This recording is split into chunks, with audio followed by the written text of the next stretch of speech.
When we look at the headlines for this week's AEW Dynamite, it was a bit of a topsy-turvy night for AEW, because on one hand we had that fantastic main event street fight with numerous moments that left your jaw quite literally on the floor. But then we had Jake and his snake and Brandi, and more on that later. But as for the rest of the show, it was all kinds of fun once again. Moxley's got a brand new challenger. Nyla Rose looked absolutely dominant, and also the spotlight's back kind of on the women's division. So bit of a mixed bag, but all in all, it gets an app.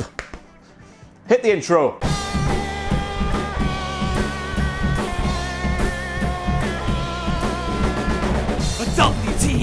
WTF! And right at the top of the show, I do not know what's the bigger WTF moment. The fact they showed the finish to Cody versus Darby from last week's Dynamite, basically unedited, or the fact they didn't make anything from the screwy finish that clearly was a screwy finish. Justice for Darby. Now, I couldn't give a toss if Jim Ross has relocated to Florida to take part in these AEW shows. I couldn't give a toss if everyone at last night's Dynamite was tested for the global pandemic. The fact of the matter is, all of us shouldn't be out of the house, but especially people of Jim Ross's vintage. So the fact that Jim Ross, Jake the Snake, people of that age, and with the underlying health issues, of course, the fact they were out the house, huge WTF moment, I don't care what you say. And then we have Jim Ross live on commentary during last night's Dynamite claiming that everybody inside the arena was observing social distancing. And there's no need whatsoever to change the picture inside that box there, please, Mr. Editor, because if those three lads there, never mind the people inside and around the ringside area, if they're all observing social distancing, I am bald. Now, I've got to be honest with you, heading into last night's Dynamite, I had no clue whatsoever as to who Nasty Leroy was. But believe me, after last night's Dynamite, and by judging the reaction on Twitter, I sort of do now. So the fact that he was on last night's Dynamite has got to be a WTF moment for reasons that I don't quite understand, but no doubt will understand in the not too distant future. So he's in the video. And as always, I get it. Referee's discretion is most definitely a thing in the professional wrestling. But in this instance here with Cody and Joey Janela, during of course their bog standard singles matchup being outside of the ring for upwards of 30 whole solid minutes. That is a complete fact. Referee Aubrey Edwards' discretionary measures here was just to conveniently forget the rules, and surely that can't be right. Now, when you heard voiceover man call Riho versus Nyla Rose for the AEW Women's Championship the greatest women's match in AEW history, did you also think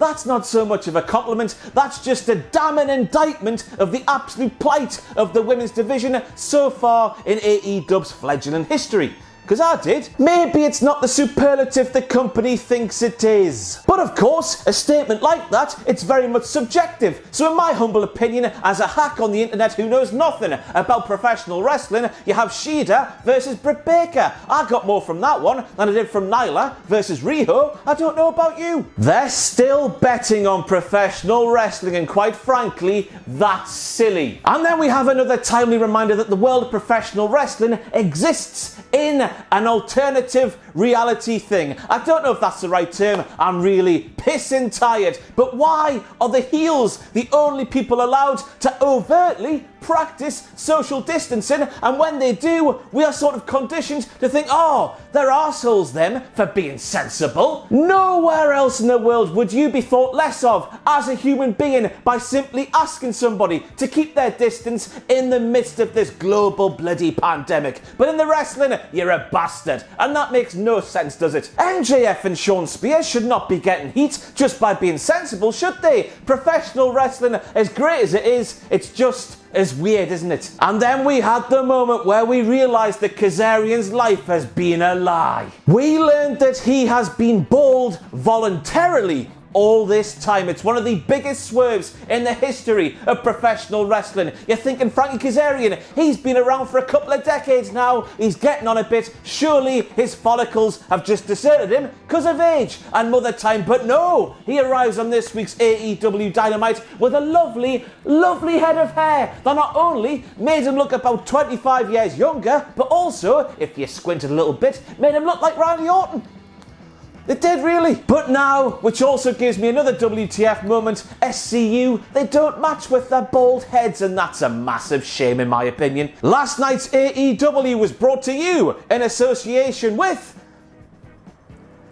I can't say it, otherwise this video will get demonetized. I hope you understand. Thank you for your time. And then we get to the moment of the night as Jake Roberts mounts a knocked out Brandi Rhodes, all while whapping out his famous snake. It's exactly as it sounds. It was really pissing uncomfortable and ever so slightly cringy to watch, and that was absolutely the point. But surely we can get to this point of uncomfortableness, if that's even a word, without the imagery of creepy old man mounting knocked out and defenseless young lady. The snake was enough, wasn't it? But then again, Jake the Snake Roberts being absolutely gross and doing what he did, it makes you, the viewer, surely hate him even more than you would have if he didn't do what he did. So it was effective in that way when you think about it, I guess. But also a shout out for that poor defenseless snake who was being thrown around like a prop, and Jake the Snake even stepped on his tail. It's a tough watch. AEW and animals, you know, the horse that Hangman Page rode to the ring aside, that one seemed to be fine, but I remember Pharaoh being scared by Pyro, and now this snake. Just keep the animals out of wrestling, man. We didn't need them there, do we? And I fully understand it, man. It's Jake the Snake. He's a legend in professional wrestling. He's been handling real life snakes longer than I've been alive. But also Jake the Snake Roberts should not be allowed to handle snakes here in the year 2020 after the history he's had with the animal. If you don't know what I'm talking about, read up on the internet, it's all there. But this segment, was it really effective? Yes, it was. Can I see how some people think it went too far? Yes, of course I can as well. I just came out with the thinking I cannot believe Jake the Snake Roberts did that in public, and I cannot wait for Cody, who was missing in action. By the way, Cody, where the hell were you? We saw you wrestle at the start of the night. Surely you weren't still in the showers. Get out and help your wife, man. But I cannot wait for Cody to get his hands on Jake the Snake Roberts and make him pay for what he did. But also a big old bloody shout out as to how the Brandi promo that aired earlier, I think, in the night sort of tied in to her being left unconscious and Jake the Snake doing what he did. She could see it coming but didn't think it would happen, but it happened anyway. So that's sort of intertwined like a snake. Chris Jericho versus Pineapple Pete is a thing that's happening on next week's AEW Dynamite. That's the WTF moment there. That's a match we're seeing next week, and I cannot bloody wait for Pineapple Pete to put the weeks and the months of hurt to an end when he clobbers Le Champion with an actual pineapple. Multiple Matt Hardy gimmicks happening during the course of one match seems very brave to me. Yes, it works in the midst of a tag team match where, you know, you've got other people in the match to distract from the fact that Matt Hardy has gone backstage to take off his Damascus attire and put on his air-humping Hardy Boy attire. That's Jeff, isn't it? What the hell am I talking about? I'm just wondering how they're going to pull this off when it's Matt Hardy in there alone, taking on somebody else in the ring with him. Are they going to have him go under the ring for a couple of minutes to put on a jacket, take off a jacket, put on a really tight shirt that lets you see his nipples? It's going to be really interesting to see how they make it work when Matt Hardy's not in a tag team match. But it's entertaining all the same, isn't it? Outside the box stuff, lovely. And just in case you missed it earlier, last night's AEW Dynamite was brought to you in association with... I still can't say it.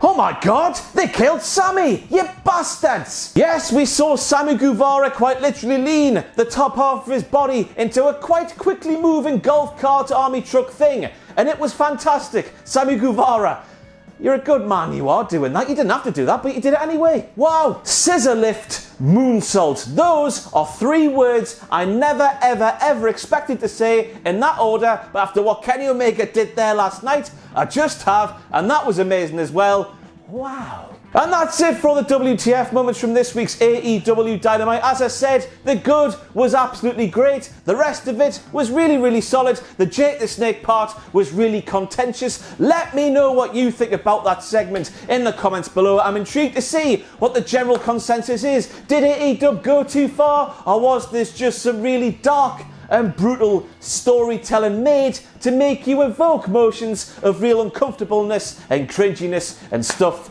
like that? I have been Ross Twiddell from Cultaholic.com. Thank you for being a sexual wank pheasant once again, and I will see you very soon indeed.